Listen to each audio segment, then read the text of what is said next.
Welcome to Unlocking Empowered Motherhood with Miss Leah, a supportive space for badass moms to help each other tap into our power as mothers and not get lost in the day-to-day struggles of parenting. We're so glad you're here.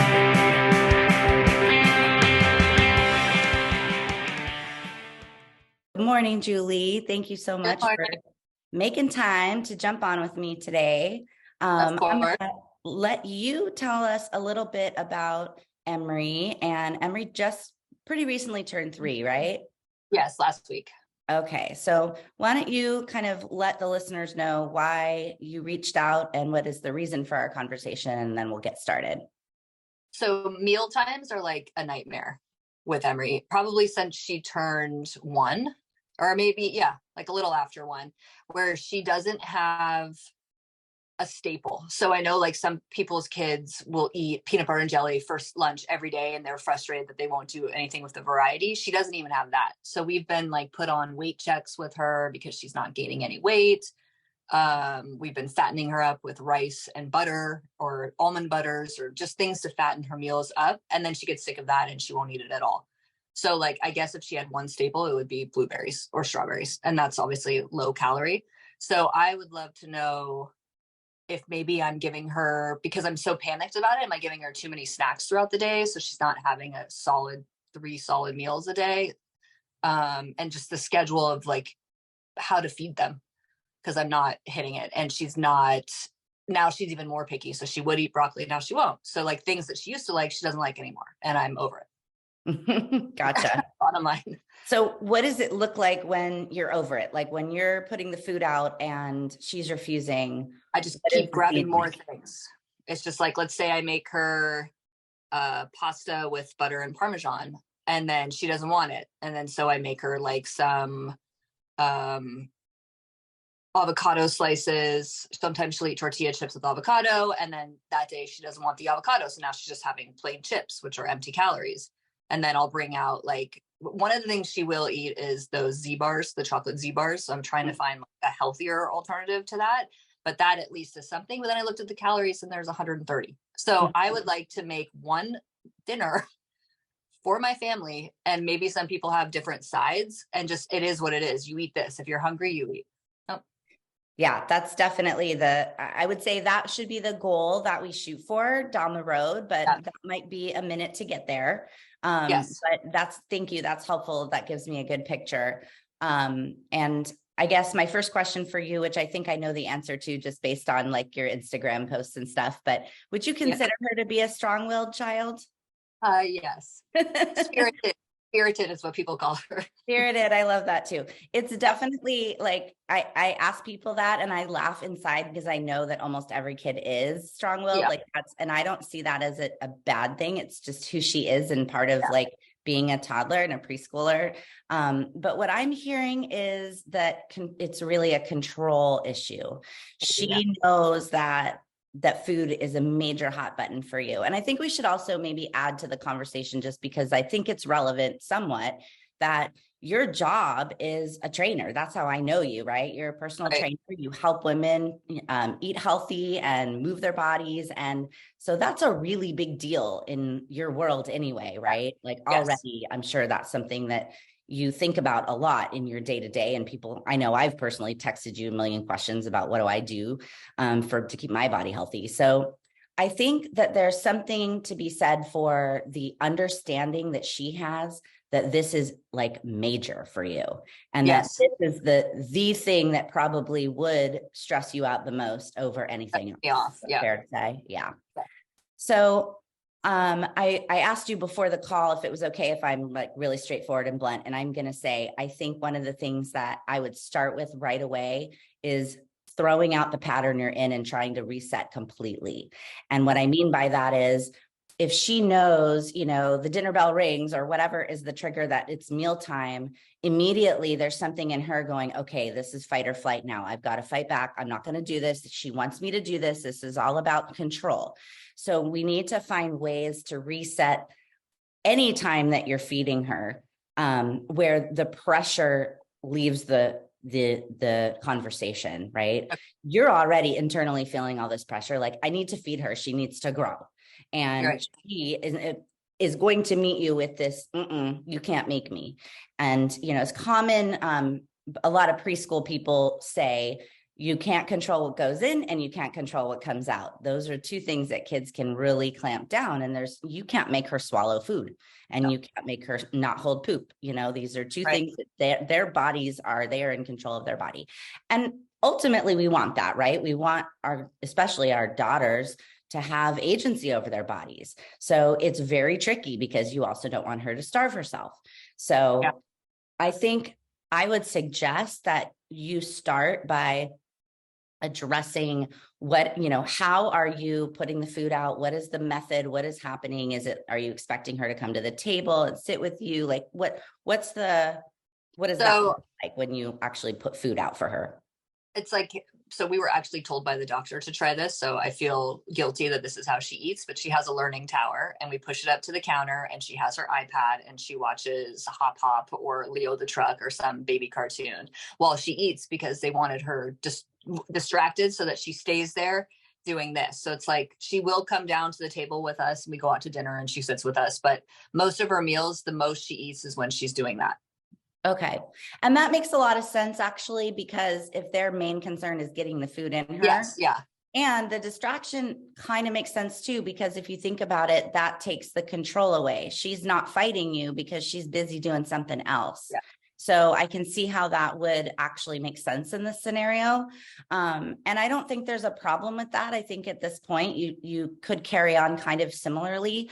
But think about how it's approached and what is she getting from you? Does she see you get frustrated? Does she see you? So what does that look like? What does it look like when she won't eat?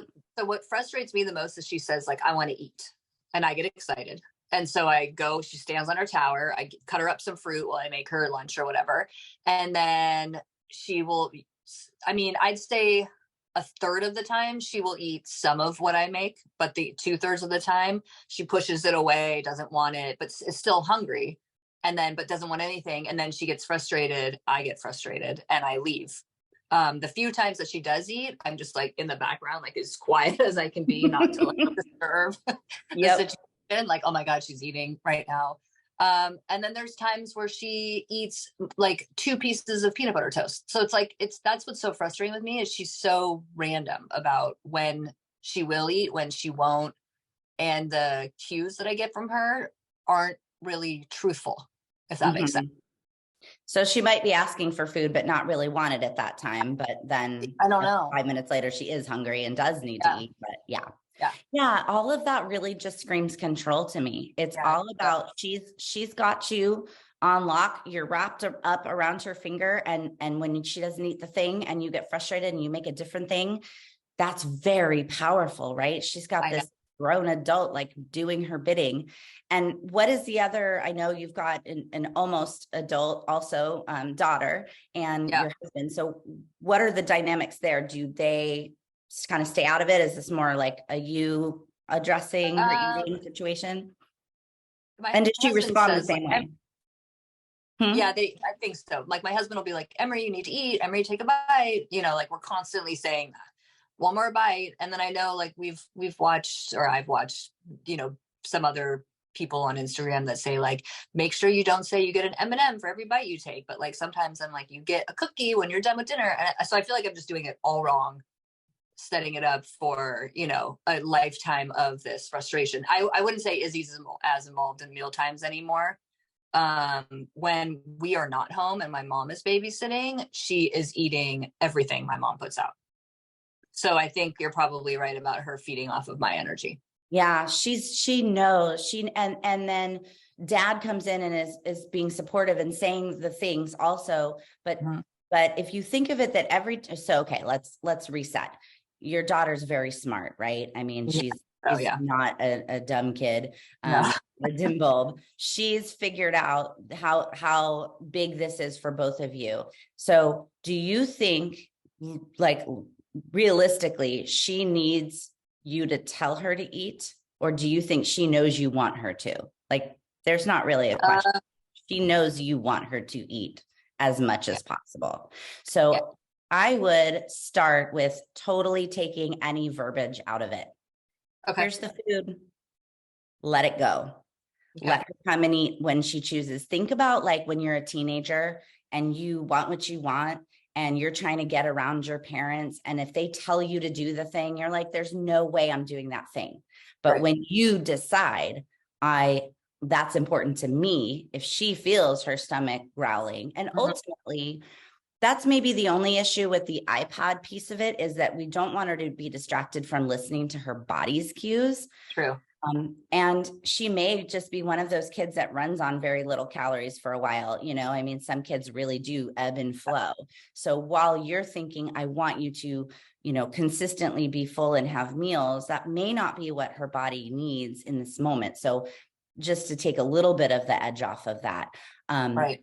I think if you can start with, and we do this a lot with parents with potty training, when people drop off their kids at school and say, okay, don't have any accidents today. If you don't have any accidents, you'll get a cookie at the end of the day. And there's no way that message is going to last the 8 hours that they're at school. Because they're going to be busy playing. They're going to forget, they pee in their pants. So it's almost like wasted words. So I feel like if you totally reset and stop talking about it, you can put the food out, you can give her options. I love always giving, especially kids and 2, 3, 4-year-olds, a choice between a couple of options. Do you want blueberries or strawberries? Do you want salami or cheese? And then once she makes her decisions, you put it out. She knows where her little step ladder is.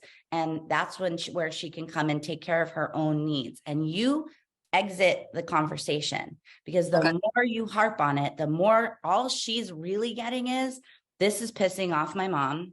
Yeah. This is really stressing her out. Everybody's looking at me and I have all the control in this house right now. You're ripping your hair out. Phil's probably like eye rolling, and really hearing that she eats for grandma kind of tells you that there's a dynamic there.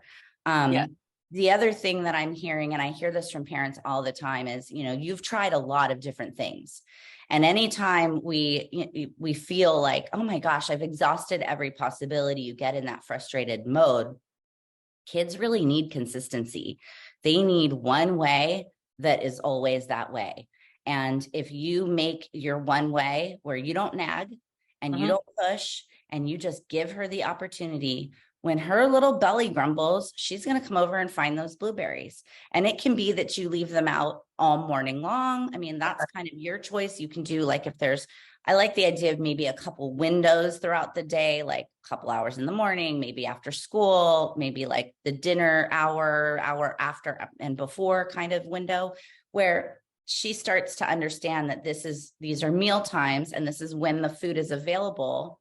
Obviously, if she asks for a snack at another time, you're not going to turn that down if she's hungry, but you can put it all out. So she starts to know, hey, I'm actually in charge of this.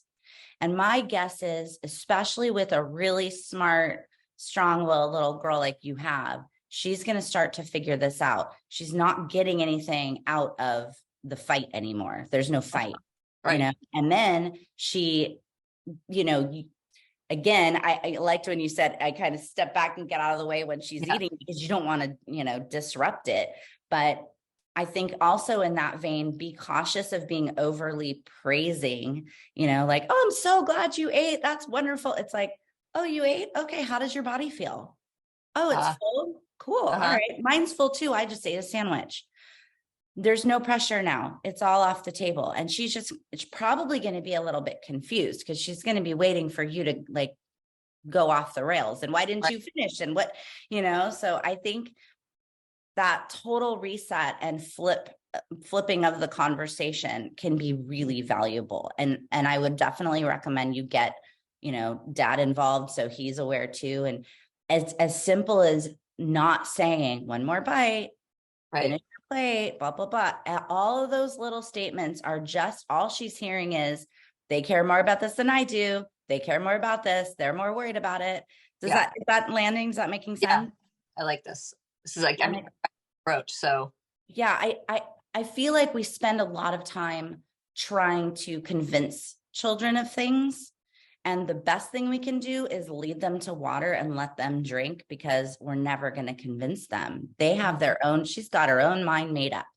And I know I'm a strong-willed individual too. And you cannot come in here and tell me what I should do. But 5 minutes after you leave the room, I'll probably decide to do it on my own.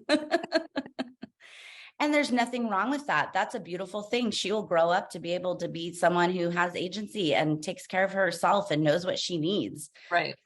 Rather than, feeling like she's got to check in and is this okay? And, are you pleased with me right now? We want to take, and I don't have to tell you this, but I'll say it anyway, since it's on the podcast, but being, that you're a trainer and that you deal with people who are mostly women dealing with their bodies and their weight.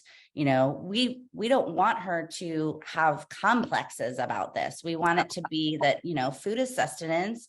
We eat when we're hungry. We stop when we're full. And, I know personally, it's taken me 43 years to shake off some of that garbage that I learned as a kid about you have to clean your plate, or, or you're not eating enough. And, we want to encourage that, like going internal, and it can't be internal when it's all the external pressure is making her do the things. Is that making sense? No, that does. That's like my biggest concern is creating these eating, complexes.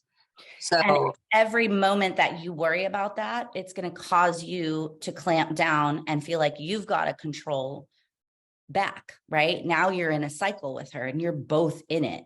Yeah. And you're both strong-willed and you both have, a lot of feelings about this. And so I think you have to step out of it and let her manage.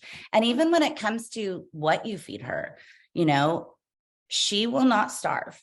She will not starve herself. Children do not starve themselves. Right. She may not gain weight she might be in the 10th percentile, but that will also probably change over time as this issue goes away and she doesn't have the control about it anymore.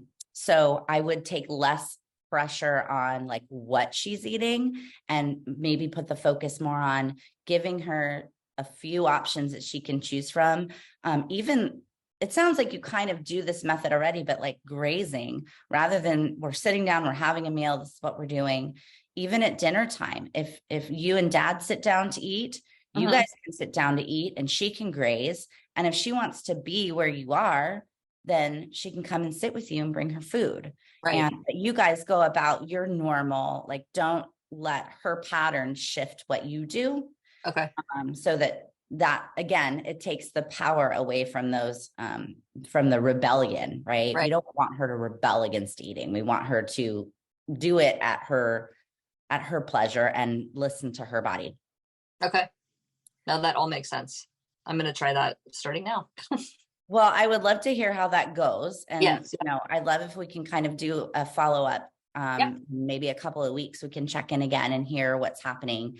You're going to have to bite your lip a lot. It's going to be really hard because it's you resetting a pattern, not her. The pattern has been set by the adults. It's been set by our society and the pressure that we're given that, well, you need to feed your kids and they need to eat healthy. And, of course they do. Of course, we all know this, but also there are days where I eat popcorn for dinner and I'm perfectly alive and haven't died yet. So it's like, it's going to be okay. But I think the doctors, sorry for interrupting. Oh, no, you go ahead. The doctor didn't help.